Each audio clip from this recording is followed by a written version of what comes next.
Hello everybody, it's the Historical Gamer once again, and today we're returning to War in the Pacific, Admirals Edition, our Let's Play series against XTRG. In today's episode, we are playing through the turn replay of March 9th, 1942. We're still holding out in some key places that the Allies had historically lost by this point in time. We're still hanging out in Singapore. Singapore hasn't fallen yet. And we also still have enclaves throughout the South Pacific in areas that the Allies historically had already lost. So I think we're doing okay compared to history there. Granted, we have lost in the South Pacific more than was historically the case. Now, you can see we just heard something explode. It sounded like a mine hit something, or someone hit a mine. I didn't see where it said anything about a mine, so I'm not sure who hit a mine, but it's probably a Japanese ship if it didn't give us a little warning down here on the lower left. Meanwhile, our patrol boats coming out of Java are launching a night attack against Japanese shipping at Palembang. They're unloading presumably supplies, maybe still some troops. They've already landed here. But you can see here the Japanese cruisers are firing in on our torpedo boats. Japanese destroyers are firing in on our torpedo boats. I don't have a lot of optimism here, guys. Patrol boats are pretty much sitting ducks, especially when the enemy has large surface warships. So we'll see. It doesn't seem like we're getting a lot of hits on our ships yet. Maybe we'll get a few torpedoes out. You know, hopefully we can get a lucky hit here. But right now we'll see. You can see the range is at about 7,000 yards. You can see we are loosing off some torpedoes there. Some of our patrol boats are getting their torpedoes out and away. Yeah, we got a hit. We got a hit on the APD Tade, a Japanese basically destroyer transport. Just took a torpedo, and none of our ships have been hit yet. So that's a good result for this battle. Even if we lose every single PT boat, that's probably a good trade for us. A valuable Japanese ship. The APD goes down up here on the top left. You can see it sank. Basically, again, they're destroyer-sized ships, so a single torpedo amidships, probably going to finish it off. Also, it may have had cargo stores or other things on board. Honestly, I'd rather us be using our torpedoes against enemy cargo ships than their destroyers, because the likelihood that we're going to hit them seems pretty low. Although some of their cargo ships are also shooting back as well. I think we probably have fired off just about all the torpedoes that we have.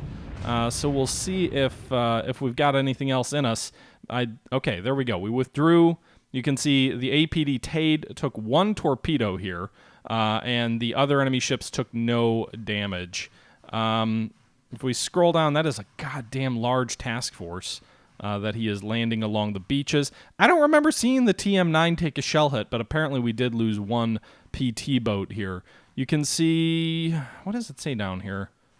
Doesn't say anything about ships screen. Oh, okay. So it's saying that all of these cargo ships listed up here are screened from combat by the escorts light cruiser Tama, destroyer Yangi, Yomagi, these destroyers here.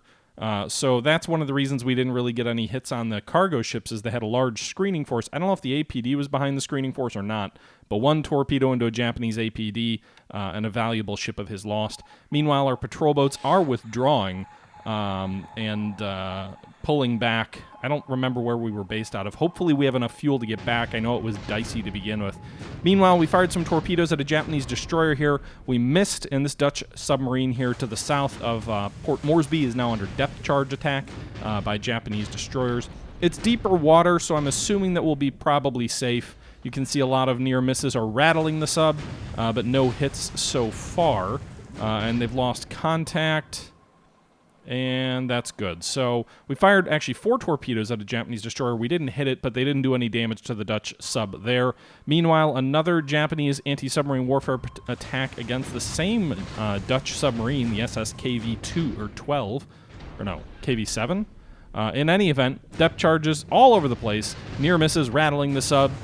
Near misses rattling the sub. But so far, no damage, and the Japanese destroyer there is out of anti-submarine warfare weaponry, so its depth charges are gone, and the enemy abandons the hunt for the sub. So another depth charge attack there, but it doesn't land any meaningful damage there. Does XTRG get the I-400? I mean, if it's a historical build that they finished or had a chance to finish, then yes. By the way, it sounds like something else hit another mine. I just heard another explosion.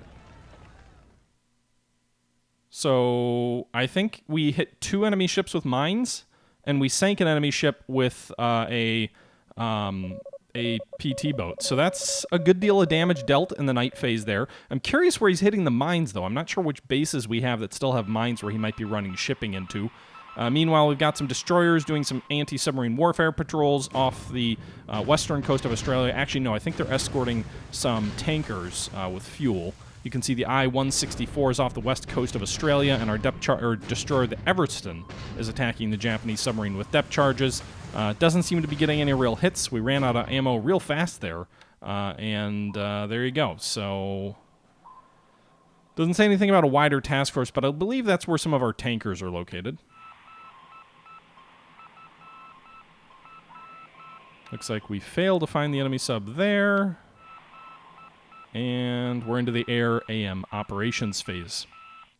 So go ahead and fast forward a little bit here. A lot of recon going on at Rangoon and other bases. All over the Pacific. XZ52, thanks for the bits, man. Appreciate it. I think I actually have my alerts turned off. Sorry about that, but I did see the bits come in. Well, Jags Domain, welcome. It's good to have you. All right, Japanese have returned to bombing Surabaya with 3 Nels. Really, they're doing fighter sweeps over the base. We have nothing there to intercept them with, so they're just getting a free reign on the airbase with a couple of bombers, but not much risk there on either side. Sean Mack, thanks for the host. Let's see here. Aircraft over Molman, Japanese aircraft over Ichang, float plane over Moresby. Stop adding an extra yaw to Surabaha? Is that what it is? I'm making you cry, Evoken? Ah. Okay, so Japanese aircraft are being damaged by flak. So you can see Japanese transports out of Bangkok look to be flying over Fort Blair, which is that island to the southwest of Rangoon. Looks like he's dropping some paratroopers there. We did destroy one of his transports. We damaged several others, so we'll have to see what comes of that. I haven't reinforced the garrison there, so it's still primarily infantry-less, which could make it an easy capture for him. We do have a few militia infantry squads on that base, but we'll have to see what the enemy is going to come to bear. They may take the base right away, or they may not. If they don't, we can obviously try and send reinforcements in from Rangoon via PBYs and via DC-9s or 7s or whatever to try and do another airlift. We can continue the airlift, Pat. Transports don't interrupt aircraft flying transport routes. All right, so now if he flew like a cap or used it to base out of there, it might make it more difficult. In any event, a Japanese bombardment attack at Singapore is largely ineffective. He does inflict 64 casualties, 7 squads disabled on the combat side. We do also lose one engineer squad disabled, but he lost 52 men of his own and 5 infantry squads disabled also, so not a very effective bombardment there. Japanese bombardment at Palembang. This is interesting. Deliberate attack at Palembang. Okay. So he's coming right at us here at Palembang, a deliberate attack. You can see he's got a lot of Air Force units, he's got 1 Naval Guard unit, 1 SNLF unit, a couple of Japanese Air Force companies, which are really just like base force type units, but they do have some infantry. And then he's got the 124th Infantry Regiment. That's really his only solid unit here. We don't have much in defense at Palembang. We've got the Zuid Battalion, and we've got the So Sumatra Garrison, around 100 AV, I believe it is. So definitely outnumbered, although I think we have level 2 forts there. I thought it was 3, but it might actually be level 2 forts there. You can see his assault values are dropping a bit. He gets 1-to-1 assault odds, which drops the fortifications from 2-to-1, but he doesn't actually take the base there. So you can see here the Japanese lose 550 men, 3 squads destroyed, 60 disabled against 1 squad destroyed, 37 disabled. So you can see here that's a combat effective loss of 38 squads for the next turn on our end versus 63 on his end. He took more casualties, but the reduction of the fort might clearly make it a win for him. Philly Chuck, thanks for the sub. Greatly appreciated. So you can see there, we held the base, which I think is good. All the ground combat that can occur around Palembang, all the better, because there's a higher likelihood that he'll damage the city and the oil facilities there, I believe. So let's hope that he loses a lot of the industrial and oil facilities there in the process of taking the base. Meanwhile, Japanese are bombarding at Kaigan, where we've got our troops there. 30 Japanese casualties in that bombardment attack. He does nothing to the defenders, so a very ineffective bombardment there. Japanese delivered attack at Kuching, 91 Naval Guard unit here, attacking against several British and Commonwealth forces, but these guys are all massively out of supply, so I wouldn't be surprised if it falls, but it doesn't. Apparently we get 1 to 2 defense, or 1 to 2 Japanese attack odds, which favor us. The fort stays at 2. And so the Japanese lose 81 casualties against 44 Allied. He loses 1 squad destroyed, 9 disabled, 2 non-combatants disabled. We lose 4 squads disabled. So actually a good result there for us, despite the fact that our troops have no supply.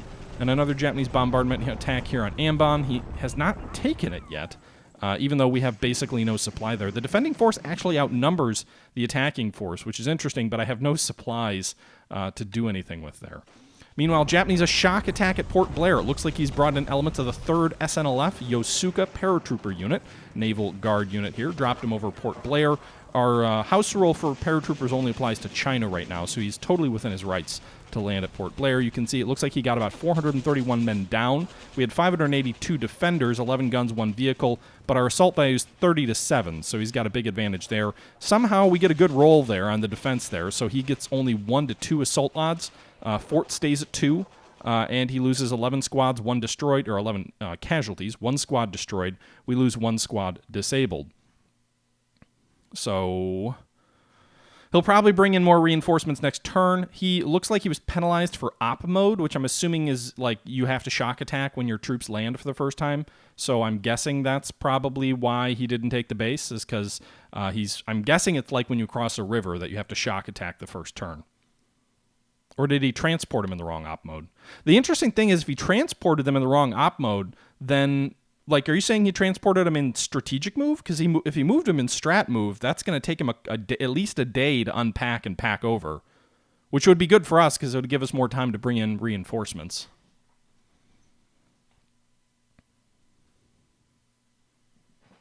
Oh, well, move mode, he could just instant change. Let's hope we can save the base. I don't have a lot of transports in Rangoon. Almost all of them are in Sumatra, so I'll have to fly them back to Rangoon and then hope that they can transport new troops into the base before he can take the base, which is a little bit concerning. That's not necessarily, if he attacks in the right op mode, he might take the base the next turn. But I will try and reinforce, and we'll see what comes of it. Okay, you can see a bunch of reinforcing units here and things like that, and let's jump back into the turn. I named my turn Grilled Cheese. Why? I don't really know. Just was on my mind. Anything to make him think, Charcoal. Anything to make him think. All right, so first things first, let's go ahead and take a look at Port Blair. We can see the Port Blair RN detachment. We have 4 militia squads here. That's all. We have some anti-aircraft guns, which obviously shot at his aircraft, did some damage to his transports. Now, I have since the end of this turn, I've already done a couple of orders, nowhere near done, but I did go ahead and I flew one of my squadrons of Buffaloes into Blair, and I'm ordering them to be on 100% cap. So if he does try to send more transports to Blair, they will arrive with fighters overhead, which could certainly devastate him. Now, I don't want to move in really good quality fighters here, because if he attacks next turn and we lose the base, that's obviously problematic. But at least in the short term, we've got 14 Buffaloes over here. If he flies his transports over without escort, those Buffaloes will definitely shred them. If just like shredded cheddar cheese, Charcoal.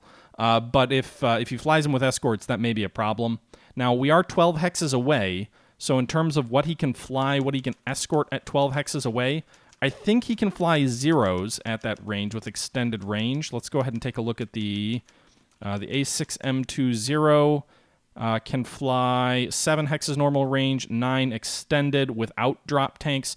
With drop tanks, it can fly 14 hexes with extended range, which would give him pretty hefty operational penalties. I don't know if it actually impacts his combat or not, or if it really just jacks up the fatigue.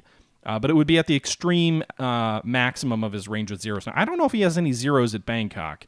I think we've seen a fair number of zeros elsewhere. He probably hasn't flown. I don't think he has zeros flying out of Bangkok. I could be wrong. Meanwhile, Oscars, let's take a look. What are those KI-43s? The KI-43 can just barely reach there, 12 hexes with drop tanks. So in theory, he could send his fighters out at the absolute maximum of range with his Army fighters. 12 hex range. I don't know if he has the 2A yet. I think he's just got the 1C, 1B, and 1A. So those would all be at absolute maximum range. I'm pretty sure the Nates are nowhere near that range. I think they have much shorter legs. Yep, the Nates can't reach there, so the Nates can only reach out to 8 hexes. So the only option he has for escorts at Bangkok is either Nates or Oscars. I'm guessing he just assumed there'd be no... He probably did some recon over Blair to make sure there'd be no aircraft in cap, and so he just took the risk. Now, the question is whether he'll continue to reinforce or not. Now that we're there, he may realize, like, oh, it's a bad idea to send unescorted transports to reinforce, so he may or may not. But in any event, we've got our least valuable fighter squadron here. 14 Buffalo 1s are going to fly cap at 100% for this next turn. At 15,000 feet, I think that'll be an ideal altitude to intercept him. If he's dropping at lower altitudes, we can swing down there. He'll probably fly at slightly higher altitudes to avoid that flak if he comes again. But I think 15,000 is a good altitude to try and intercept. But again, the Oscars would be at absolute maximum range, and if we engage him in fighting, that could really drive some pretty substantial op losses. But the reason I'm not sending Hurricanes in here is I'm worried that this squadron could get destroyed if the base falls the next turn, if they're at the base and it falls to the enemy. But I have also shifted some aircraft back from Sumatra. So I pulled back these PBY-4 Catalinas. The Catalina 1s here of squadron number 202 were already at Rangoon, but we pulled back some, 7 PBYs from Sumatra. Their fatigue levels are a little bit high, around 14 to 23%. But we're going to have them try and transfer elements of the 1st Gloucestershire Battalion to Port Blair. We've also pulled back one of our transport squadrons from Sumatra, 8 DC-2s. You can see their fatigue levels at 14. One of them was already in Rangoon. 7 of them were on Sumatra. We pulled them back. They're also going to try and transfer the 1st Gloucestershire Battalion. So we'll see how much of that we can actually get in. Between all of our aircraft, I'm assuming they will fly next turn because we've seen bombers fly the turn after they transfer. But that gives us 19 aircraft ready to start transferring troops. That might be like 100 or 150 load values, so it's definitely not going to move the entire battalion. My hope is that they move the lightest units first, which I assume would be the rifle squads. I imagine the anti-aircraft machine guns, the mortars, the support, the motorized support, that's the heavier stuff. The unit's entire loadout is 795, so we won't move the whole unit in the first turn, but we will be moving the 1st Gloucestershire Battalion. I know you can't split battalions, Pat, but you don't have to be able to split a unit to be able to transfer them via air. So, I can't split the ABDA headquarters unit, but you can transport in fragments. So that is an option. Obviously, he transported his SNLF unit in elements as well. So that's fine. I don't think I can split the air units, the Buffaloes. Oh, I can split the Buffaloes, but in any event, I don't know. I want to make sure I've got enough Buffaloes there to shut it down for additional transports. So that's the goal there. We have sufficient aviation support for the Buffaloes, 16 aviation support required. We've got 14 aircraft there, so that's fine. And we're going to bring that Gloucestershire Battalion in. The Gloucestershire Battalion has 36 British infantry sections, so good quality infantry units, 3 Bren sections, and then we've got some other units. We might have a paratrooper unit somewhere, Sean Mack, but not in Rangoon as far as I can tell. We've got the 18th British Division, the 1st Burma Division, the 1st Gloucestershire Battalion, and then we've got some engineer units, as well as the Rangoon Base Force, British, or maybe this is paratroopers? Well, no. Burmese Air Force Battalion? I don't know if these are paratroopers or not, but they've got tanks. They've got Mormon Harringtons, which are armored car type deals. So these guys have, and also I picked the Gloucestershire Battalion also because we have 43 experience in the unit versus only 25 here, and the load cost, while lower on the Rangoon Battalion, have Burmese infantry squads, which are not as good. We do also have the RM Viper Force infantry unit here, which has 9 commando parasections and 5 support. We might be able to move them, but I'm hoping we can move more than 9 British infantry squads.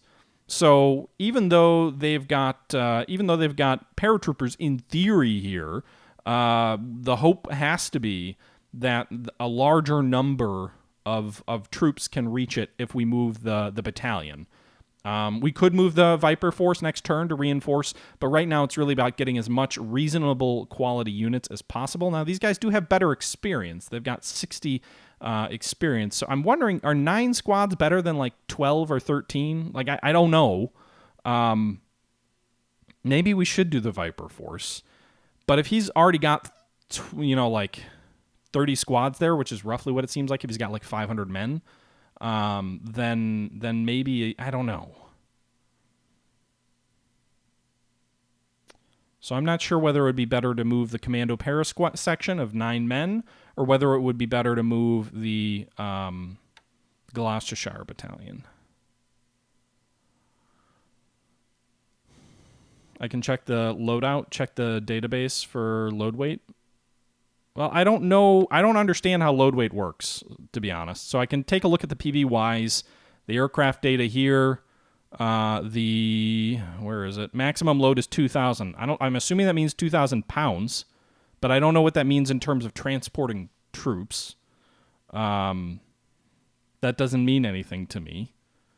The good news is they'll be flying inside normal range, so they won't be dealing with a radius penalty. And then we can see here that the DC-2s have a load weight of 2,400. Again, it doesn't really tell me how many squads or what the combat loadout is they can carry. I'm not really sure. You can't lose Task Force Viper just because they're so good. Yeah. So we'll see. I mean, we've only got 4 squads here. We do have level 2 forts, which should help. They were on the way to level 3. But you calculate for you if you open the infantry database. Like the unit I'm trying to move? These guys? Their troop load cost is 795. Their cargo load cost is 379. Hashtag Port Blair matters. Yes, that is true. Port Blair does matter. Stacking cost is 940. Don't know what that means. I'm assuming that's manpower, actually, between the support troops and the infantry troops. The device database? Where do I... Like, into the pools? Or do you mean up here? The troops and vehicle database?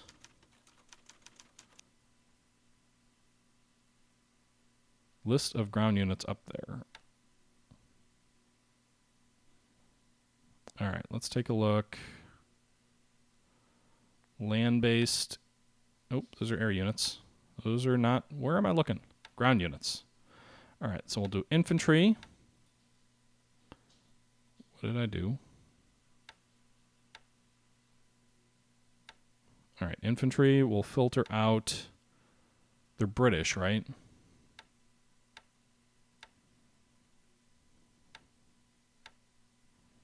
Wow, we only have 3 British infantry units in the entire theater. Wow.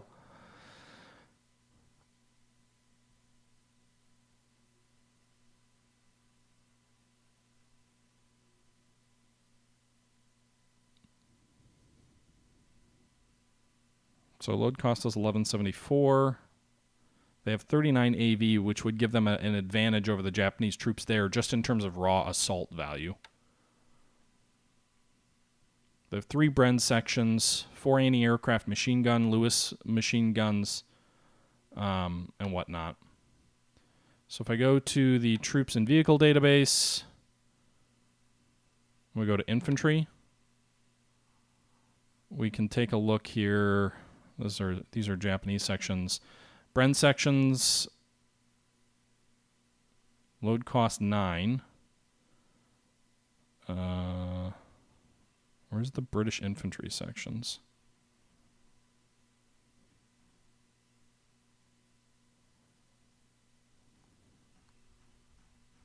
Just looking through here.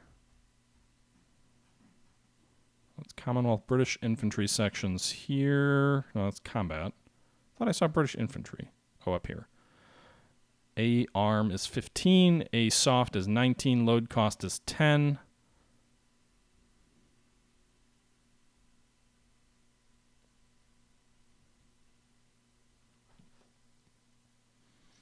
What only works with to load cost 7? I don't know what you mean by that.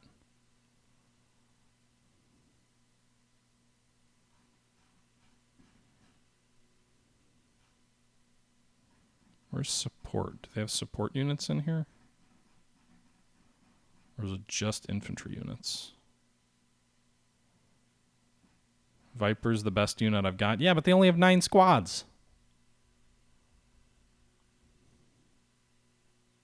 Support is a load cost of 5. What are the commandos?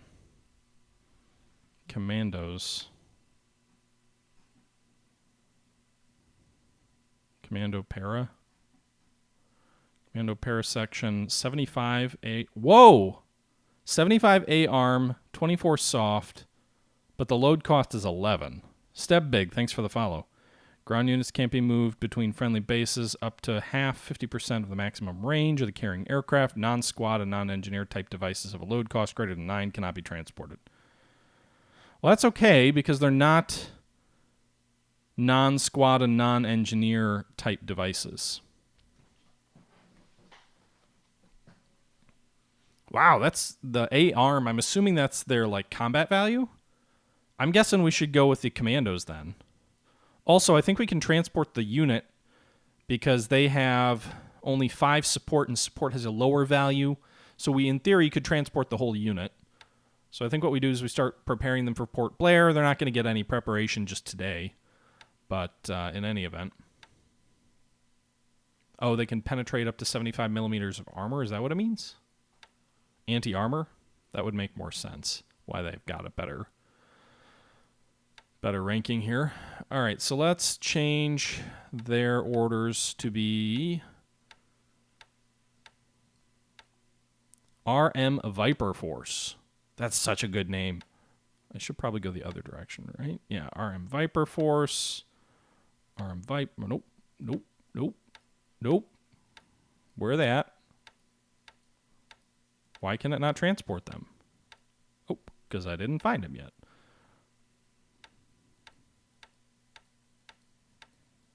Did I go buy them? Viper Force. Oh, I didn't give these guys orders to transport yet.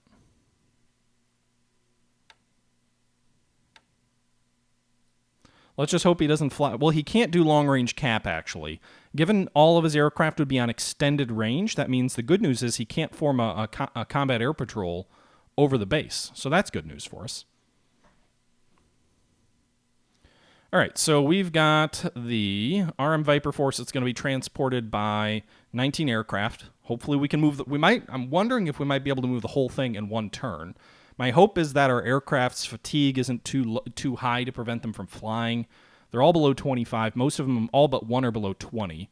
You can see the RM Viper Force only has a load cost of 159. Their assault value is only 9, which feels deceptive. I feel like it's probably actually better than that, given the quality of the units. I don't think AV is equal for every type of unit. But you can see here 9 commando paras and then 5 support. We'll try and move these guys in full here in one turn. That will give a bump to the defenders from 4 to 13. And then we can hopefully hold the base. I mean, who knows? We might not be able to hold the base. He may still take it. Our defenders only have 10 morale? Jeez. We don't have a ton of supply, but we should have enough to bring in a small unit like the commandos. And then assuming we get them all in next turn, we'll probably expand the reinforcements to the Gloucestershire Battalion. Okay, so you think they're equivalent to 18 AV at a minimum? Good to know. Also, with the level 2 forts and the fact that he's not going to have any artillery or engineers to help, I think that should also bolster our defense. So let's hope so. Meanwhile, if we go ahead and we take a look at the losses last turn and we go into ship sunk, we can see finally that we did sink an enemy ship according to the combat results. We've got the APD Tade with 4 assault value. That's the APD that we sank. APDs don't have a huge assault value, but they are, victory point value, but they are very good ships. They're very useful for Japan. They're fast transports. They can move it up to 18 knots. They carry small formations. Good for reinforcing distant bases. Good for rapid lightning strikes on weakly held or vacant bases. These are valuable ships, so to sink one is good for us. At just the trade of a single patrol boat of the Dutch Navy, that's a good result for us. We're holding it well, yeah, I guess that's okay. Even better, though, because he can't fly long-range cap because everything's extended range over Blair, so that would mean that there should be no risk to our transports coming in. Again, the key on whether we hold, I think, is whether these aircraft fly, because I did every one of these units, with the exception of number 202 Squadron RAF Detachment with the 4 Catalina 1s. All of these other units all transferred to this base this turn. So if there's some sort of possibility that they won't actually fly because they transferred the same turn, that could be a problem for us. But we'd still get some of the troops in, I think. Has the Dutch unit near Banderjasmin gotten in range for pickup? I don't think I've transferred all my aircraft out of Java that have the ability to transport troops. So it doesn't really matter. All right. We can see we still have a few American PBYs that are flying down here. Where's this guy's unit? Does he have 9 to the very west?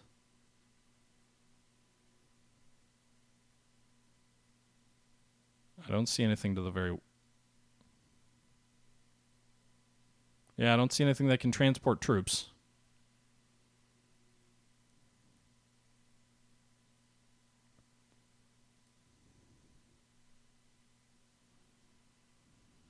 I mean, in theory, these guys, but I don't think they can reach there.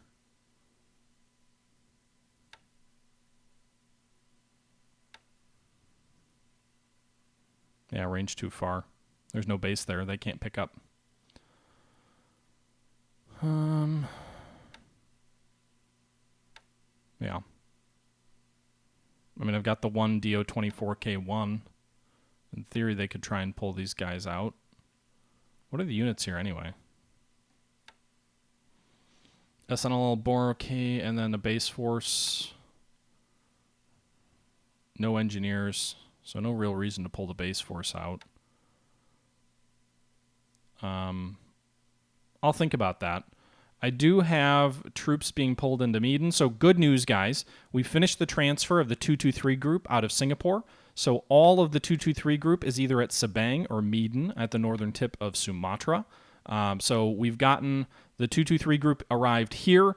Somehow they changed into combat mode, I think because we pulled some elements directly into Sabang and they merged, and the parent unit was still in combat mode. But I'm moving them back to strat. Well, actually, does it make any difference if I move them in strat mode via air? Like if I tell them to transfer from one base to another via transport aircraft, are they able to cram more units in if they go to strat mode? Otherwise, maybe I should move them back to combat mode.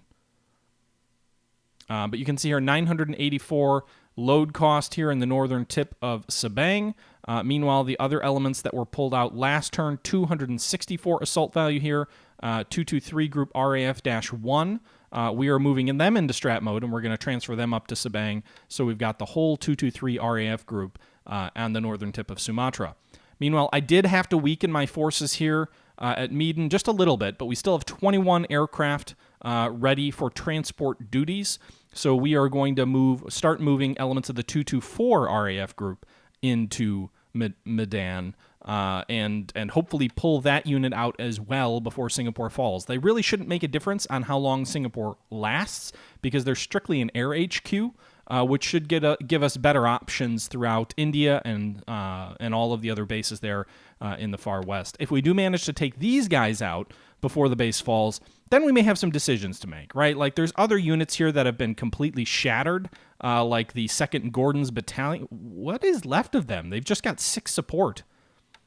It might be worth pulling these guys out. The only problem is like we don't have really much of any British infantry sections to rebuild this unit, and a replenishment schedule is so poor that it might not be worth it. But we could, in theory, pull the 2nd Gordon's Battalion out pretty easily. 72 troops with some support. So we might be able to pull them out relatively easy, but I think the 224 RAF group is a better bang for our buck at the moment. That unit doesn't have a parent formation, I don't think. 2nd Gordon has no parent unit. This is a standalone infantry battalion. No parent unit. They've just been whittled down by combat to 6 support troops. So originally they were 36 infantry squads with 3 Bren sections, 4 anti-aircraft machine guns, 4 mortars, 2 engineers, 32 support, and 7 motorized support. They have been reduced to a mere 6 support. Those are heavy casualties. They're part of the Malayan army, which is also restricted, so we might have to pay a few political points. It's just 3 political points to change their HQ and get them out of there. There's a couple other units like that have suffered very heavy casualties. I don't think anything quite as much. Yeah, the Hyderabad battalion has also suffered very heavy losses, although they still have about 19 support left.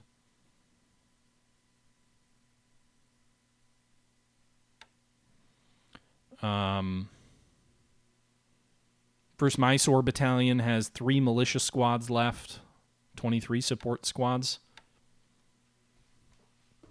But most of the units that are left here don't have an upgrade. They don't have a parent unit, if you will. The one exception is the 22nd Australian Brigade and the 27th Australian Brigade. 27th is one of our 3 units with 100 plus AV still left, so we definitely don't want to pull them out. Although they could be formed into the 8th Australian Division if we could get them with the troops. The Sparrow Battalion, which we sent into Ambon, they're also going to die. And then we've got the Gull Battalion, which is at Colac, which is also going to die. So right now they're at Colac. They've got no supply. They're with a couple of other units here. The Japanese surprisingly have not tried to reduce this base yet, but that's the situation there.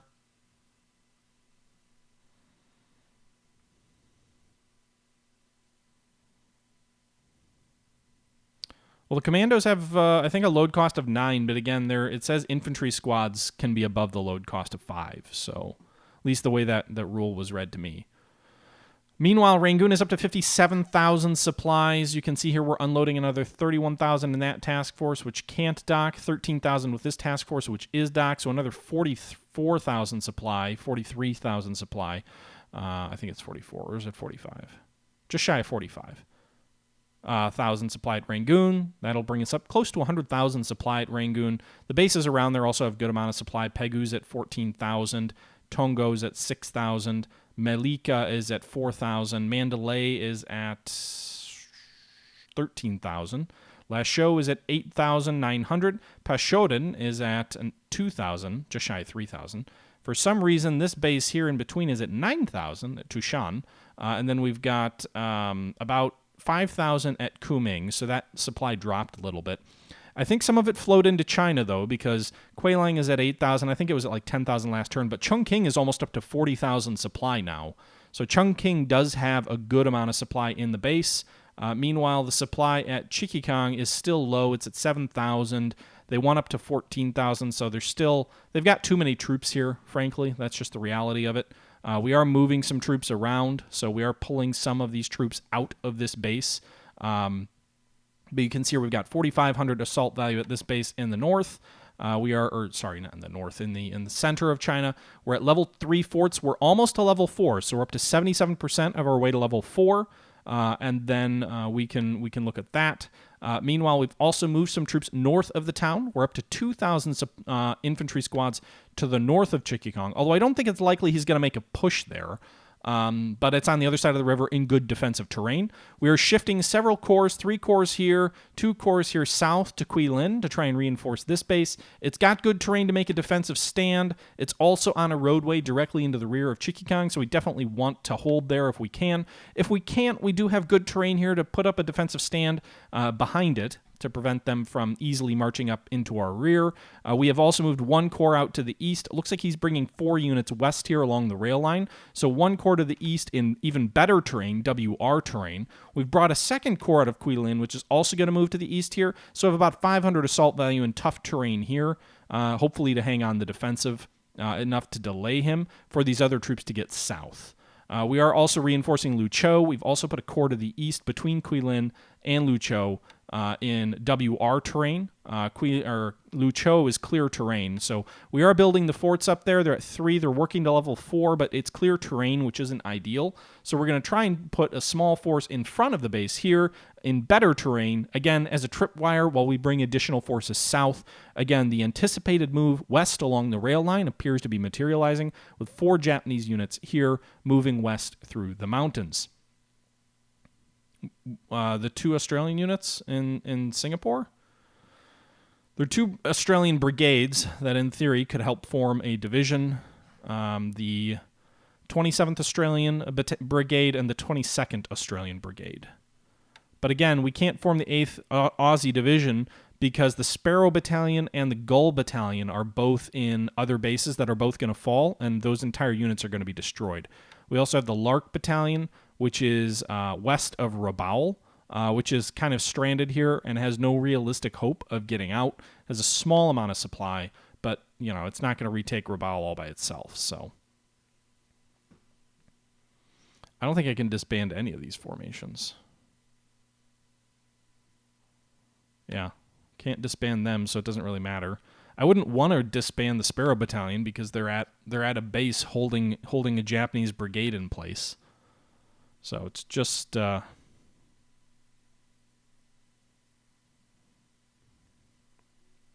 mean, they're good units.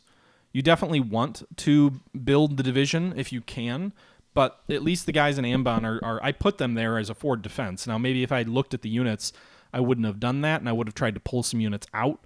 But they are doing a good thing. They have a purpose, if you will. Meanwhile, we're holding a few units in place with the 45th Chinese Corps here. It has a very low assault value. It's suffering attrition from low supply. But we are holding a few units in place at Changthe, preventing him from pushing too far to the west. He's got 3 units and 2 units here, so I don't think he's going to cross the river here. I think he's going to swing south. We see some evidence of that. He also may be sending units north. So there's 2 units here that I thought were adjacent to Nanning, but now it looks like they've maybe moved south. He also has 3 units to the east of Nanning. So, again, it doesn't look like he's going to try and flank us this way now, so that's good. But he's got 3 units to the east of Nanning, and then he's got 2 units here as well. Maybe that means we should halt our withdrawal of these guys, the 30th Chinese Corps. We were going to pull 200 assault value out of Nanning to prevent from being flanked, because he could theoretically move directly west along this roadway. But if he's moving these guys south, he has no one adjacent here. Maybe we hold in place there. Now so he had 3 units here south of Cyan last turn. He's down to 2, so he may be pulling these guys back because now he's up to 2 units near Nanning. So he may be trying to converge on our forces at Nanning. You can see here we've got just shy of 1,000 assault value, very limited supply. We're not going to hold out for very long in any sort of defensive scenario there. Nanning is actually clear terrain, so I don't really want to fight a battle here. I have gotten my troops equal to these 2 units here, though. The question is, what are these units? So I don't have a huge amount of force here. I've got about 1,400 assault value here. We've got about 273 guns. I think most of them are smaller weapons like mortars. We have some 75mm field guns, 81mm mortars here. So yeah, 36 81mm mortars. We don't have much true artillery here. So I think the question is this: do we risk an attack? Now, I don't want to wreck my Chinese forces with an ill-advised attack. The flip side is if one unit's already pulled back, he's probably going to try and pull the other 2 units out. But the problem here is if he's anywhere, like if he's got like 500 assault value, I'll probably lose because this is WR terrain. WR terrain means that he has a defensive value of ×3. It's forest and it's rough. So the defender definitely has a big advantage in this terrain. So, even if we have 3-to-1 assault value or combat value, he probably would hold, and we would take huge losses, very likely. I'm not sure it makes sense to launch an attack. If he is pulling back, then that could be good for us, frankly. I would honestly... So we originally were planning to defend Cyan here and here. So we've already driven him back 1 hex. If he falls back another hex, I can try and move 1 closer to Nanning. This is also rough terrain, and just hold here, and we'll have gained 120 miles of defensive terrain to hold him back from Cyan. Meanwhile, he's moving 1 unit to the west through this roadway here, potentially trying to flank us. We do have a force here on the defensive. We've got about 975 assault value here. This is also good defensive terrain, WR ×3 defense. I think the units have, each one of these units has 1 fort value as well. So we've got the ×3 defense plus the level 1 fort value, which should be good for us. Even if he has a division here, like 400 assault value, I'm hoping we can hold out against this. You're skeptical of success. Chinese forces get mauled in attacks.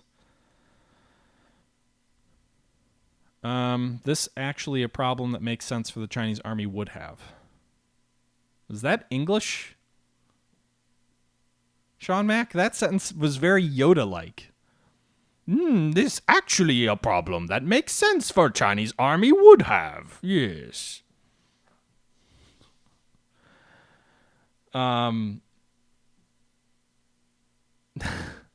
So I don't know. I'm kind of torn on this, whether we want to attack or not. I feel like it's a dicey proposition.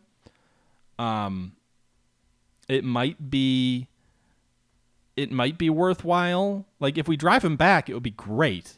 And China can definitely, I've seen China attack occasionally, I don't know.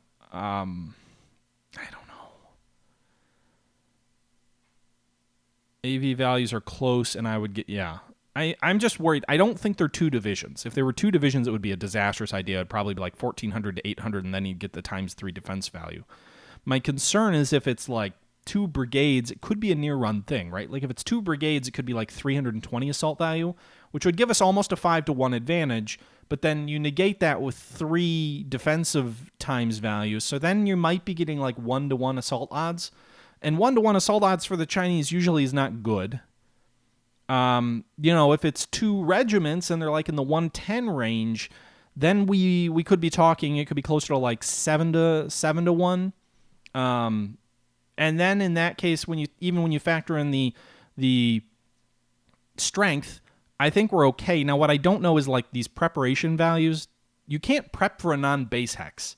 So like, are we going to get dinged because we're attacking not in our base that we're prepped for, or because we're still within like 90 miles of the base and we're within our headquarter radiuses? I think for all of these headquarters, are we okay? I don't know. I also don't have any bombers, I don't think, that I can bring to bear. I mean, I've got like 10. They're flying recon over this whole area to keep an eye on him. So it's a little bit of a dicey proposition. Meanwhile, Ham, the Lamb, and Stebig, you both followed about 20 and 15 minutes ago, respectively. Thank you for that. Like a G-Man, I don't think 3 or 4 bombers is going to make any difference on a Japanese formation in very defensible terrain. But it's also likely he may be flying cap over them, in which case I'll get myself shattered. So I don't know. Yeah, I mean, this is one of those examples of maybe how modeling China can be an interesting challenge. I'm happy we've forced him to pull back some units. I'm hoping he pulls back the rest. Is there any way to tell if he's actually withdrawing? Is there any indication that will tell me if his troops are retreating? Like, if I could catch him in move formation, then that would be all the better. But is there any way to tell that?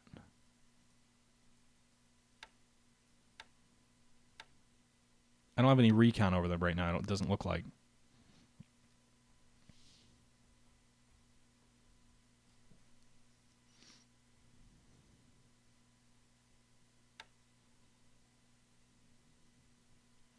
Yeah, I guess the only other caveat there is it would burn some of his supplies because these troops are definitely cut off.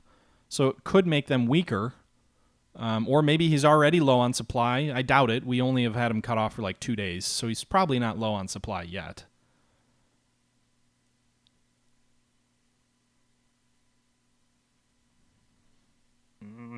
If we attack, do we go with the shock or the deliberate? And also, what's the difference? Like, in terms of, do we get a bonus if we go with shock? My only concern with a bombardment attack, Southern, is if I do it and he's moving, then he might get out, like, he might be out of the hex in the next turn or two.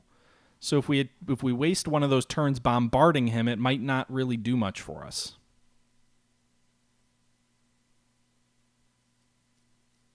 We also don't have a ton of supply to waste on bombardments either. Shock gives you a bonus, but may result in higher casualties. Yeah.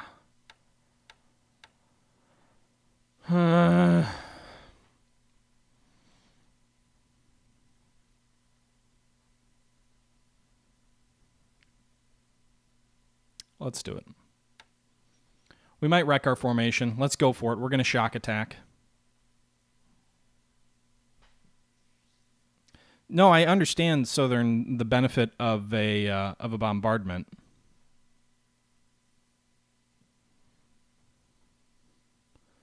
But I don't think we have the time. I think if he's pulling back, he's probably going to be out in the next turn. Of course, he could be leaving these guys as a rear guard while he consolidates the rest of his troops in and around Nanning. So, you know, he might arrive at Nanning next turn and then shock attack at the following turn. That's another thing.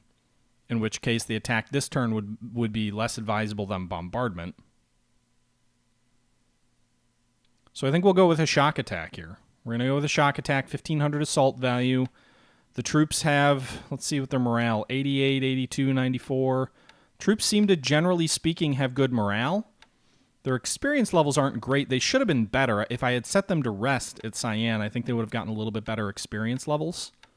So that's something to factor in. Although they're all upper 40s to 50s, so they're not the least experienced of troops. The lower experienced troops are mostly the support troops. The combat squads seem to be more experienced compared to the other troops anyway. I'm sure he'll have almost double our experience. The current disruption and fatigue value of these troops are all low, for us anyway, so they're all below 5. So that shouldn't matter. They all have sufficient supplies. Looks like they all have sufficient support. Nothing in red there.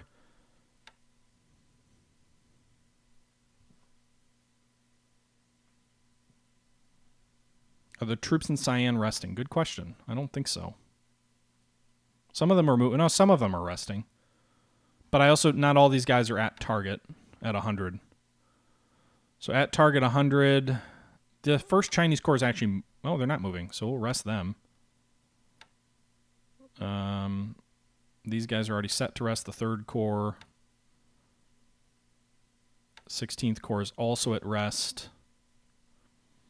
HQ units are not at rest, but I think that's good. I think we want them supporting any troops we have in the field. It's a lot of support in the Red Chinese Army Corps. And the rest of these guys are not at target. We should probably set all these guys to the target of Cyan. There's no other bases in this area, so we'll set everybody to Cyan, which causes...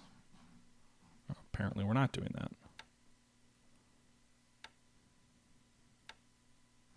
There we go. Everybody's set to Cyan now.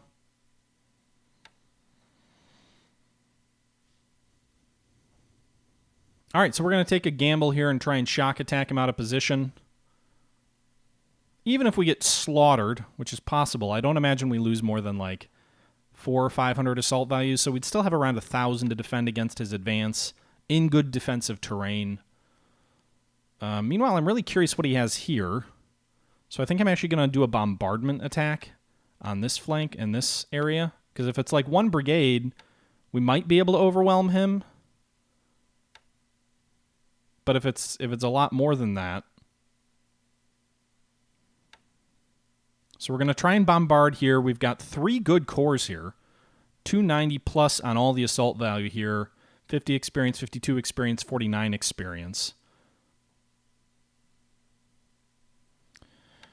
Yeah, I mean, it is risky.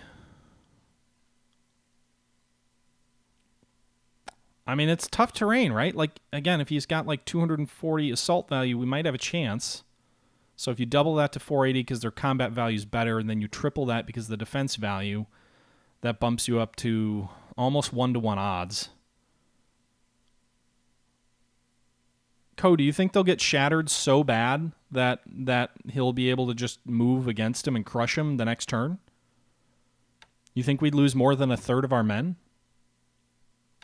We do still have more troops back at Cyan also that we can advance. We've got 2,500 assault value back at Cyan.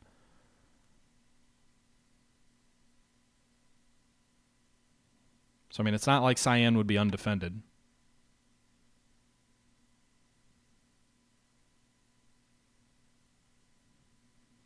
What I've noticed in the past, Co, is that if you're going to attack and you have low supply, you're better with a shock attack than you are... well, yeah, I'll advance those troops out of Cyan, though.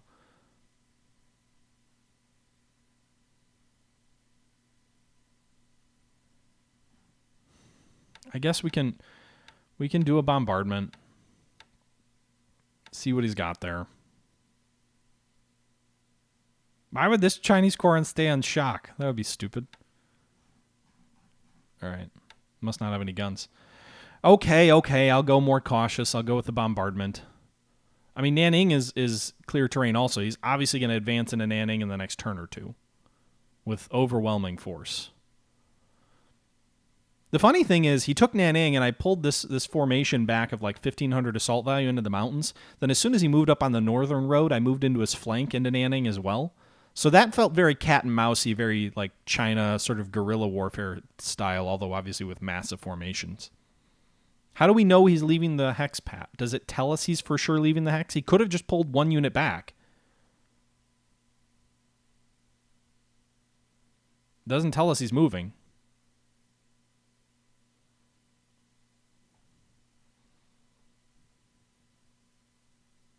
Oh, there it is. That arrow. We don't know that he's in move formation, though, right?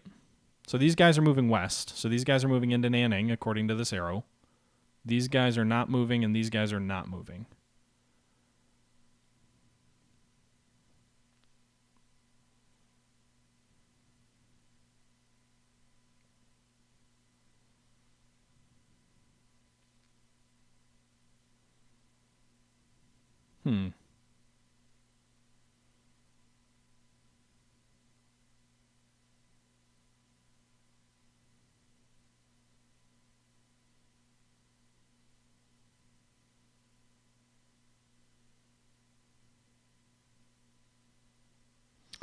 I'll probably have to think on it, guys. I know we're almost an hour into the stream, so I don't want to use up all the time just thinking on that. All right, so that's the situation in China.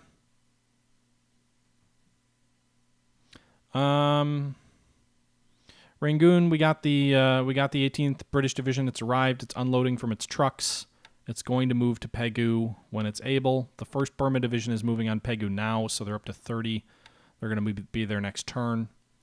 The forces in Batavia, meanwhile, are building entrenchments, but only at 1% per day. So I don't know if they're going to ever get to 4.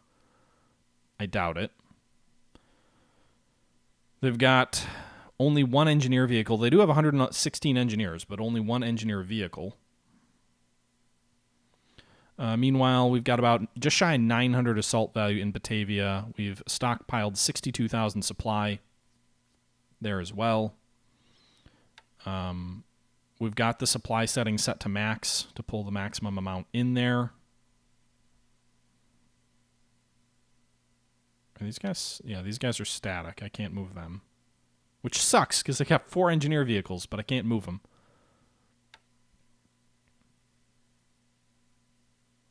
No engineer vehicles there, so there's no purpose in moving them to show him an exposed empty beach for him to land at. No engineer vehicles there. None there.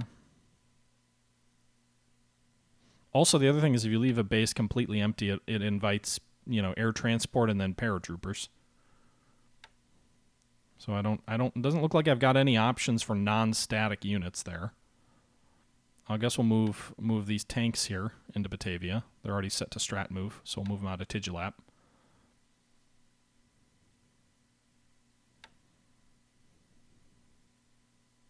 Batavia is urban, so that's a ×3 defensive value. So ×3 plus the 3 forts, so that's good. The only bad thing is that he could bombard it.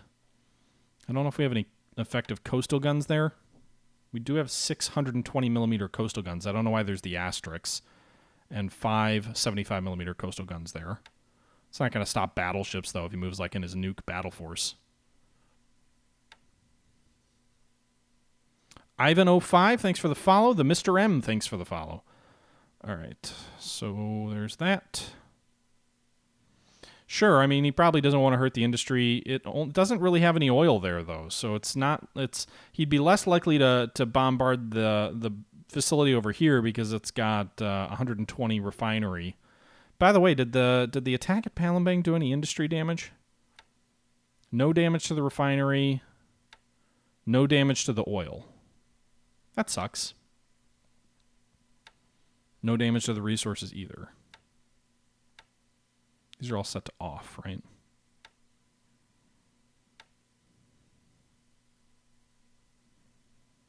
Okay.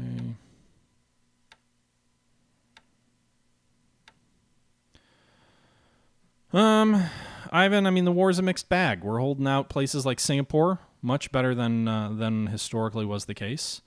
But we've also lost places like New Caledonia, which are much worse than historical. We'll leave the production there on to generate supplies at least.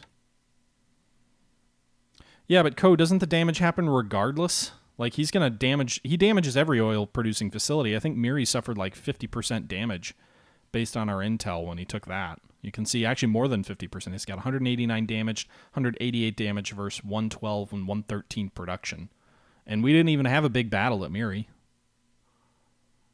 All right, so we've got one sub at Singapore, apparently. So the Gato is still ready. So we're going to sail that out. We're going to move it to Colombo. Oh, we've also... All right, so we've got two subs here. We'll move these guys in convoy. Move them up the Mascar Strait. Up to Colombo. We'll check out Port Moresby next. Meanwhile, these other subs are already on the way. The Pompano is down to 20 systems damage. The Tautog is at 12. Where's the Sari?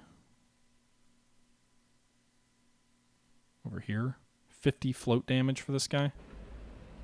It's a cripple, but it's not, like, it didn't go up at all this turn, so that's good. I wonder if he's pulling out all his transports. It looks like he's moving these guys northeast.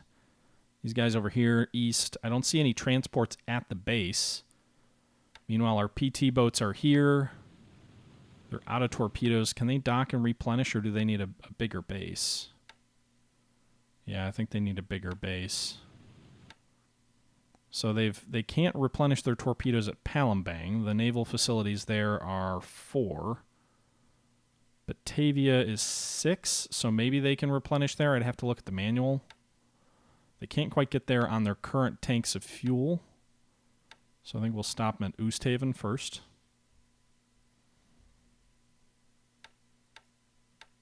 That's a little bit quicker, I think, a little bit shorter range. Also could stop it here. What's this base? So we'll do that. Might not have enough fuel for all of the units, but it should have enough to buy him that extra hex. It's much more direct. Meanwhile, the other boats here in this base, 2 subunits here. No real minimal damage for those other guys. No way to deliberately sabotage Big Terp. The game sort of simulates that. When you lose a base, there's a percentage of damage that's done when the enemy takes possession of it, which I think is assuming some sort of sabotage. Meanwhile, Port Moresby's still holding out, but it only has 8 supply, so I did order some limited air resupply to the base. You can see the port damage, airfield service, and airfield runway are all 80 plus. I wish I could tell my troops not to repair it, but I think they do it automatically. Nothing I can do with that. The units here, a couple of units are low on supply. The base force unit needs a ton of supply. It needs 127 supply.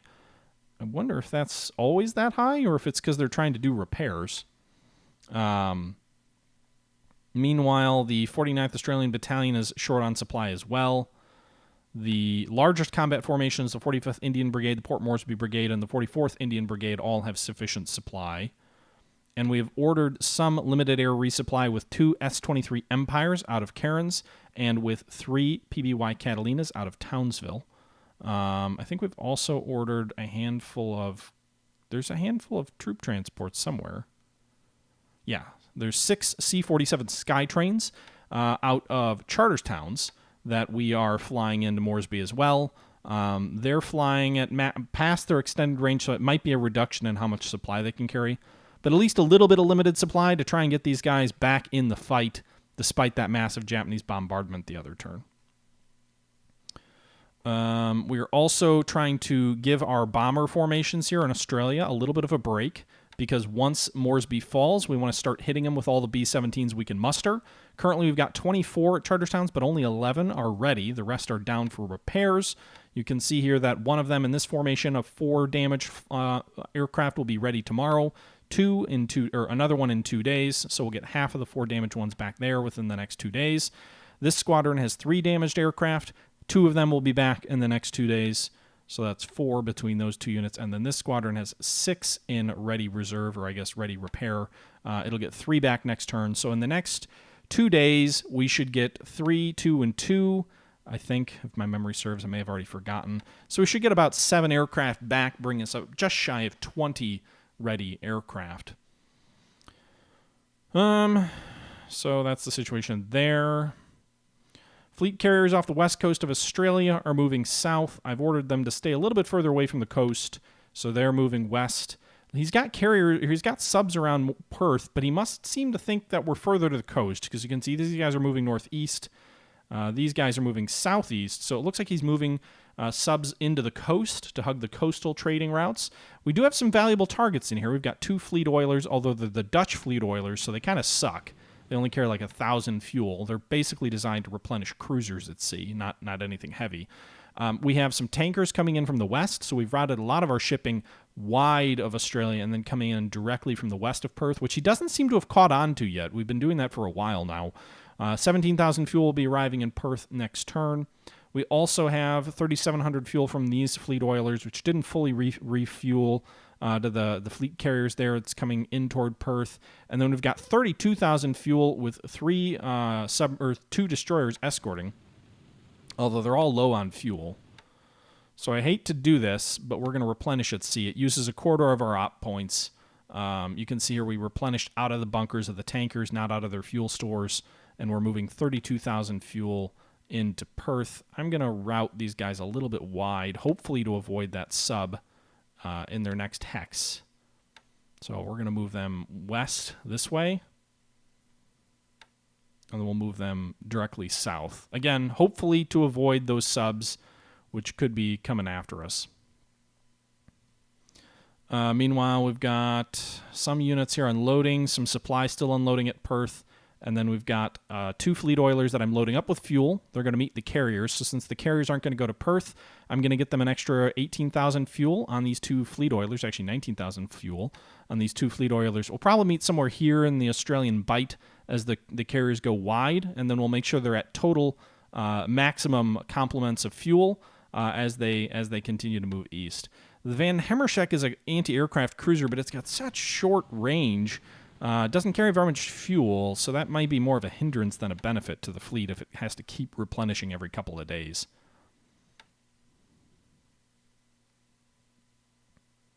Why not go to Geraldton? It's on the railway. Could do that. But again, I'd still be crossing the path of these subs directly. Also, Geraldton only has a level 1 port, so it can only carry a limited amount of shipping. It can only have 6,000 tons docked, which is smaller than most of our shipping there. We could try and build the port up, but it would be overstacking, so it's slow and inefficient. Perth, meanwhile, is a level 5 port, and it can dock up to 36,000 tons.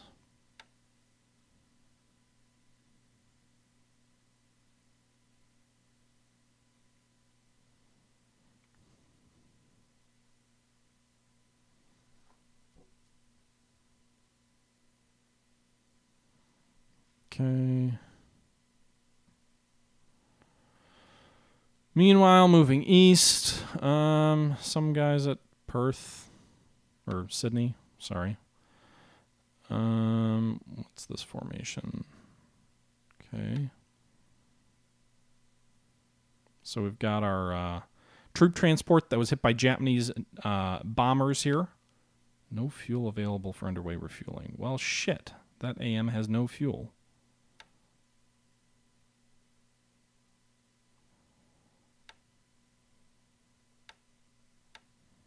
I'm going to pull the AM out because apparently they can't refuel at sea, and I don't want it to slow it down to 1 hex per turn for the AP. I want to get that guy into port as quickly as possible.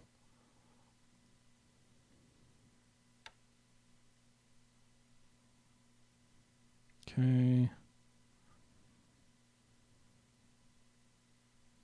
Our base force is approaching Raoul Island here with some Royal New Zealand engineers and Air Force units here to build this up into a base.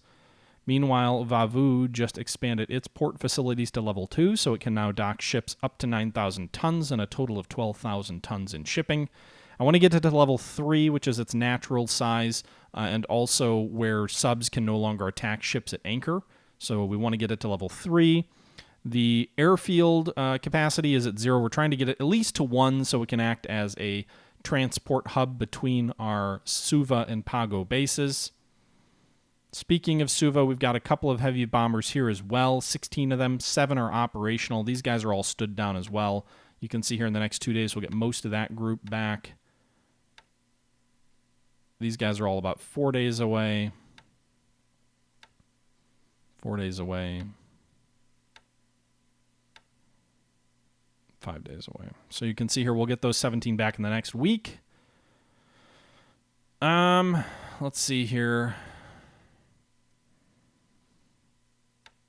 Other aircraft are just kind of hanging out and chilling. 56 aircraft are at Pago. We've got over 140 aircraft at Suva. 55 fighters, 36 dive bombers, 50 level bombers. The Aussie division is completely unloaded. So the 6th or 7th Aussie division is here. Totally unloaded, and it's heading on trains right now to Charterstowns. So we're going to send all the way up north here, where it can act as a reserve. So if he lands north at Cairns, they'll be able to quickly rail north.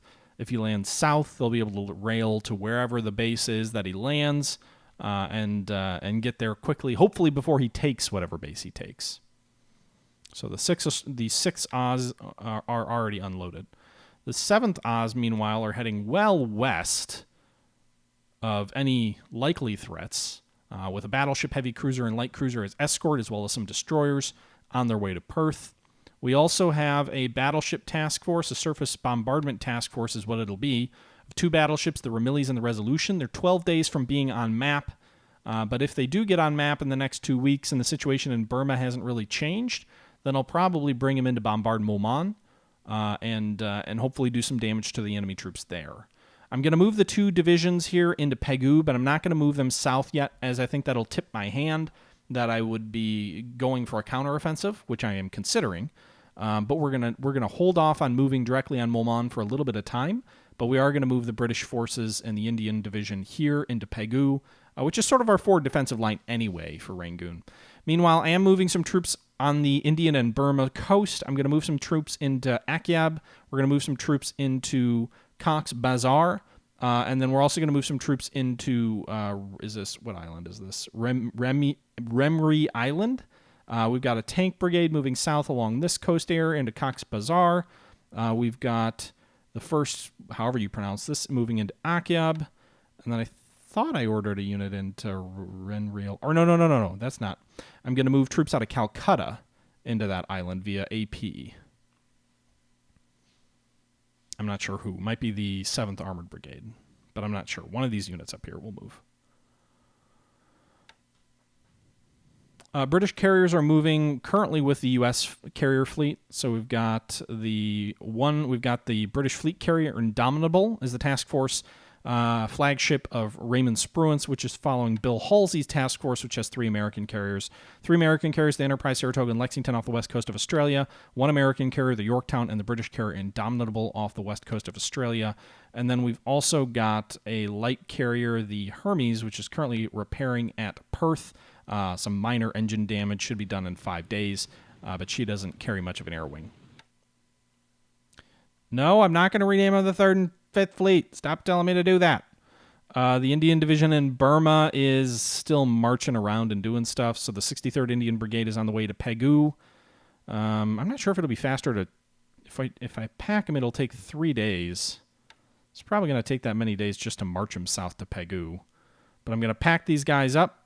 63rd Brigade, move them into Pegu. I think we've already got the Gurkhas down there in Pegu. And then we need the 16th Indian Brigade here is in the process of moving to Pegu as well. So once that moves down there, we'll form up the 17th Indian Division, which will be 200 plus AV as well.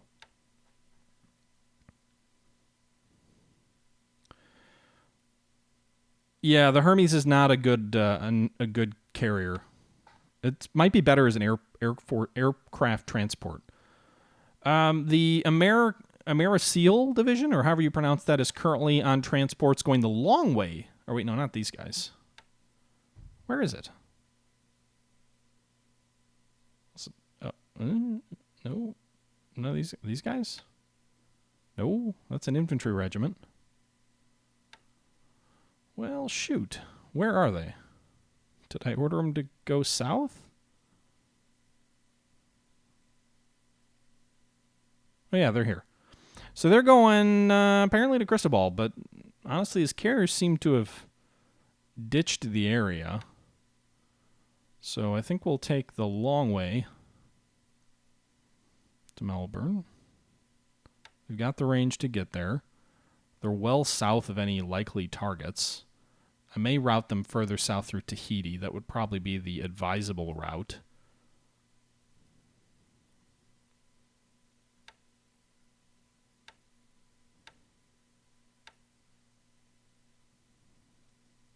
Whoops. So move them south through Tahiti and then to Australia the long way around. So they're safe for now anyway. They're at the very edge of the map. How are we doing on those P-38s? So not this. These guys we haven't transferred yet, but it looks like we have 11 P-38s in the pools right now. We've got more coming. It doesn't tell me how many more, but I think I've got like 25 or so that I've already freed up that'll be forming into squadrons soon. Meanwhile, I've got 24 Air Cobras and 14 Warhawks currently in storage or in the pools, 300 P-40s, 1 P-40B, 18 P-36 Mohawks also. We withdrew some squadrons that were about to withdraw anyway, and we got some political bonus points. We also are just one turn away from being able to free up the 40th Infantry Division. It's broken into 3 fragments because I can't do the whole unit. The whole unit would be at over 2,200 victory points, or assault value, sorry. No, not assault value, political points. But we are 6 points away from being able to unrestrict 1/3 of the division. We're already planning for it for Palmyra, just in the event that he lands there. I think there's some speculation of a few folks that he might try and land at Palmyra. At least myself and New were discussing it. He did bombard there. It would be a pain in the neck if he did land there. He had his carriers hit there. So it seemed likely that there could be a chance he would go for Palmyra. And our forces can only be so strong because it's an atoll and only holds 6,000 troops. So it kind of gives the advantage to the attacker in that scenario. We do have a slight reinforcement there, but we're still shy of 100 assault value. Christmas Island is in a slightly better situation here because it has the 1st Marine Raider Battalion with very good troops, and then it has the 13th Canadian Brigade with poor troops. They're militia, but a good number of them. So that base is in a little bit better shape, I think, to withstand an enemy attack.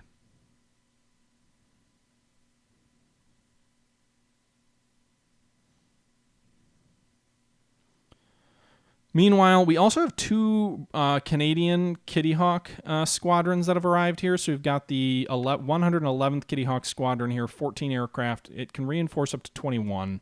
It's got reasonably mediocre pilots, all 40 plus, so not really good, but they're all training. Currently in Canada, and then we also have another squadron here with currently only has 2, but we've got 14 aircraft in the pool, so we could fill out this squadron in its entirety as well. These guys are much worse trained, so we might have to look at upgrading them. But I'd like to get those 32 Canadian fighters into theater as well and start using them. The Hornet has not arrived yet, I don't think. I think she arrives tomorrow. Oops. Yeah, no Hornet yet.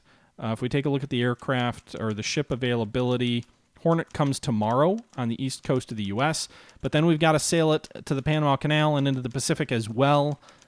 Depending on what we want to do with our carriers, the other option is to move directly from the U.S. to Colombo, or not Colombo, directly from the U.S. to Cape Town, and then to Western Australia from there. But I think we'll move it into the Eastern Pacific from there, and kind of hang out over in that area.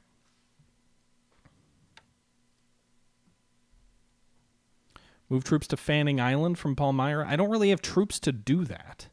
Fanning Island is also a dot base, so I can't imagine he's going to want to move in there. It doesn't even have a port capacity, so it would be a very bad base for him to try and take, and even worse for him to try and supply. Meanwhile, let's see. Oh, pull him out of Fanning? Pull the 6 New Zealand squads out of Fanning and move them into Palmyra? We could do that. I might do that. Right now I've got enough recon to say there's no likely threat in the next 2 to 3 days.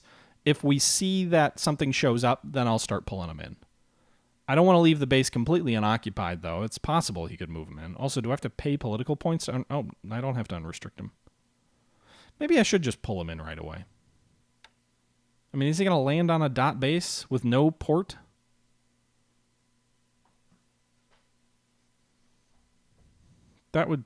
I feel like that would be kind of foolish, right?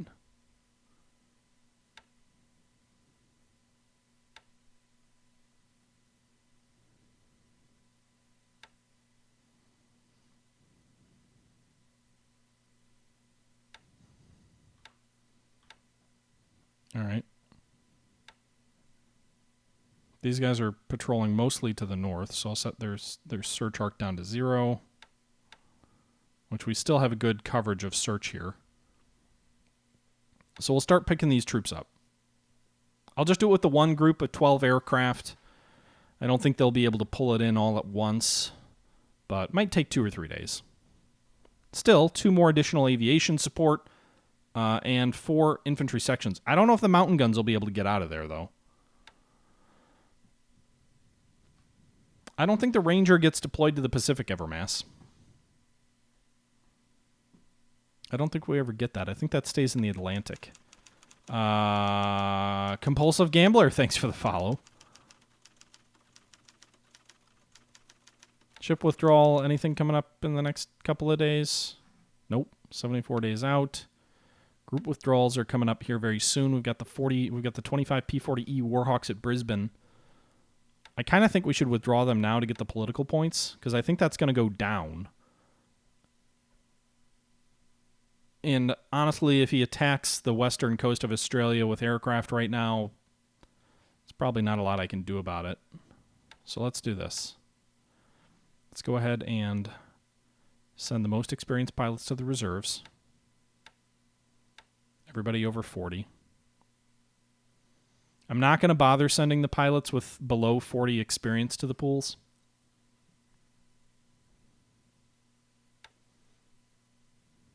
Replacements are just as good as them. And then I'm going to go ahead and withdraw the group. It should send all the aircraft to the pool.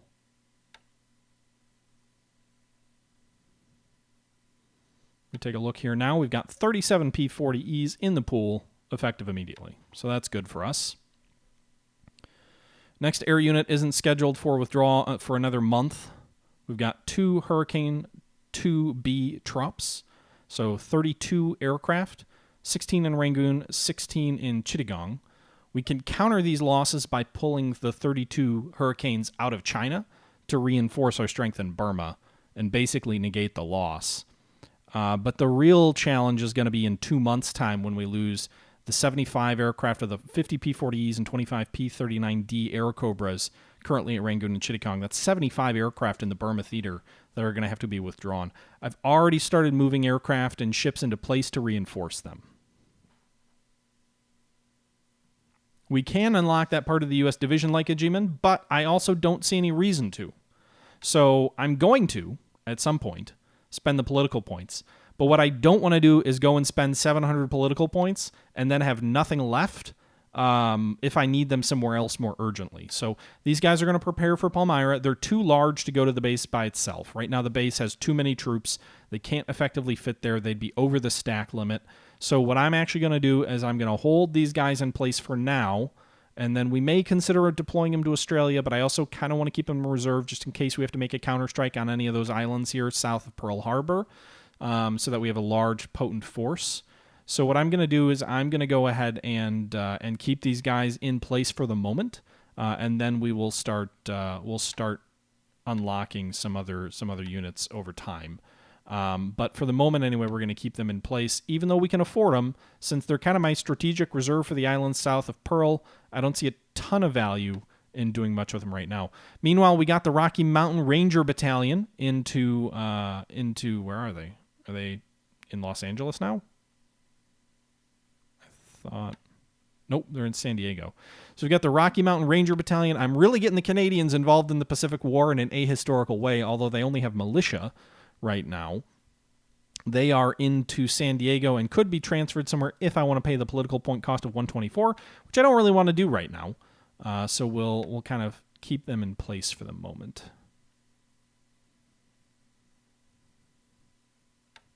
Canadians, oh my God! All right, meanwhile, this guy unloaded. He didn't sink, did he? Wasn't there another ship that took damage? Yeah, the Henderson. All right, good news, guys. The Henderson, which took a torpedo from the Japanese just the other day, survived the torpedo hit, and now she can go into dockyard. 70 flood damage. That's quite a lot of flood damage. We're just going to send it into the dockyard here at 60 at normal time. That'll be 62 days for repair. I'm setting them to normal because I don't want to slow down the Pennsylvania, but I think I did. No, I guess it was 165 to begin with. Critical actually slows it down even more. That's nuts. So high is apparently the most efficient. So anyway, we've got 2 damaged ships here. The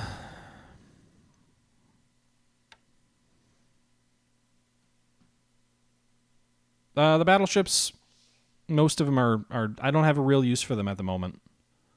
They just burn too much fuel, and until I really begin my counterattacks and they become floating gun platforms to support the invasions, I don't see a huge reason to leverage them.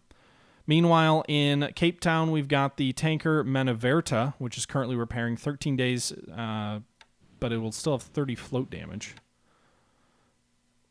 I want to get it into the dockyard, but I need to finish the Gertrude first, so that's going to be 9 days. Otherwise, I'll go over my capacity and I'll get efficiency penalties. So I want to wait to move these guys into the dockyard until the Gertrude's out. Meanwhile, the Repulse is 59 days away from being completed on its repairs. You can see here it's down to 10 engine damage and 3 flood damage. Once we get this major flood and engine damage down to 0, then we can move it into Pierside and repair it that way. That will drop over 20,000 tons out of the shipyard being used there. Meanwhile, the Prince of Wales still 286 days away. Good damage soakers and good AA platforms to cover amphibious forces. Yes, definitely. I will definitely use them for fire support, but we haven't begun that counteroffensive yet. So, meanwhile, some destroyers here are being repaired. The cruiser Cauldron being repaired. Most of this is being done pierside. We do have 2 ships in the Colombo shipyard: the heavy cruiser Exeter and the light cruiser Cape Town. You can see here the Exeter will be out for another 16 days. She may actually be ready. So by the time these guys get on map here in 12 days, and then as far east as Sri Lanka, we may move them into Colombo to replenish their fuel, at which point the Exeter may be ready to join any sort of bombardment task force on the Burma coast. The risk with doing a bombardment on the Burma coast is that his bombers could go for our shipping, but if he hasn't crushed our fighter support, our 100-plus fighters out of Rangoon yet, I think it will be a relatively safe thing to do to try and just give them long-range cap, because pretty much the entire time they'd be we could move them north into the Bay of Bengal. We could have them come south. Not sure where he'd detect them. We've got these guys here with no detection. So we might be able to get as far south as here before he detects, and then it's probably just a run in and run out. So that could all be done in one day. We could probably move to here, move flank speed back, and in 1.5 days, and then run max fighter cover over them, all within like 2 or 3 hexes of the base. So all within easy range. Meanwhile, good news. So we've moved we also have 6 wildebeest, which I pulled out of Sri Lanka, and I've moved them to Rangoon. I guess there's 5 now. And we can also upgrade them to either Fulmars or Albacores. I like Albacores because they carry torpedoes. And once we get the 223 group, our AF group, start putting it into Rangoon, then we can start the process of using torpedoes in Burma with our air HQ out of Rangoon here. So, but we got to get them there first. Which right now I don't have any Catalinas or anything pulling any troops out of Sabang. I'm waiting for the rest of this group here to get on trains, move to Sabang. And then actually what I'm going to try and do is I'm moving a troop transport south to Sabang from the west.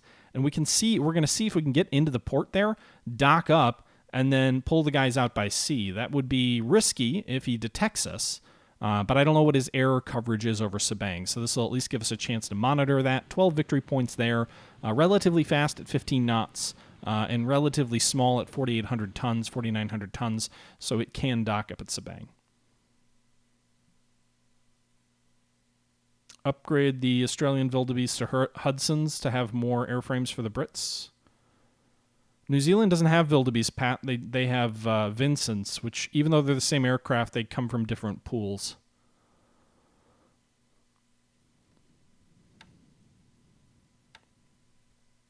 We do have some wildebeest here on the Australian coast.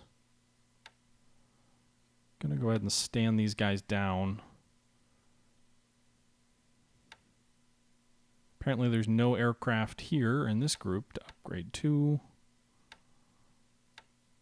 These guys could upgrade to Albacores.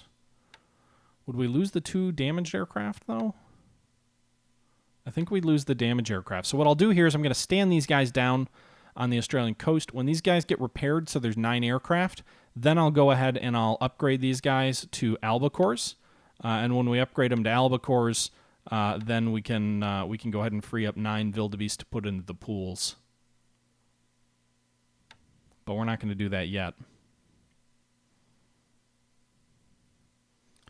The Albacores on Hermes. Hermes currently has Swordfish on her. I don't know which are better, Albacores or Swordfish.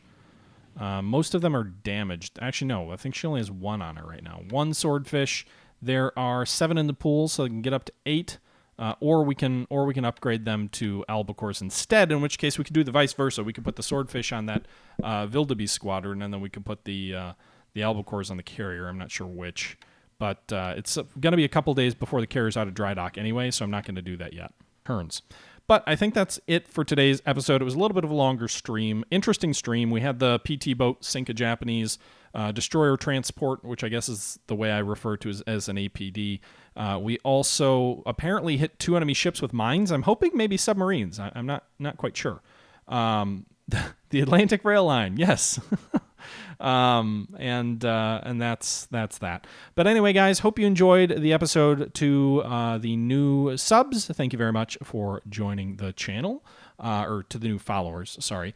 Also to the guys who subbed, I know we got 1 sub, and then BX something for the 500 bits. I'm sorry, I can't actually see I've had too many new followers since the subs and the bits were given, that I can't quite see who all did what. But I do know someone gave me a bunch of bits and someone subbed to the channel, so I do appreciate you guys for the continued support. As a reminder, anybody who has Twitch Prime is able to sub to any one channel on Twitch for free once a month. You have to manually resub. Yeah, that's all the shilling and plugging I'll be doing for that. But I do appreciate the support, guys. I hope you enjoy these episodes. We always have a pretty good turnout, so it seems like you do. I hope you guys have a nice and safe weekend. And until next time, this is the Historical Gamer saying once again, thank you very much for watching. And until next time, I'm out.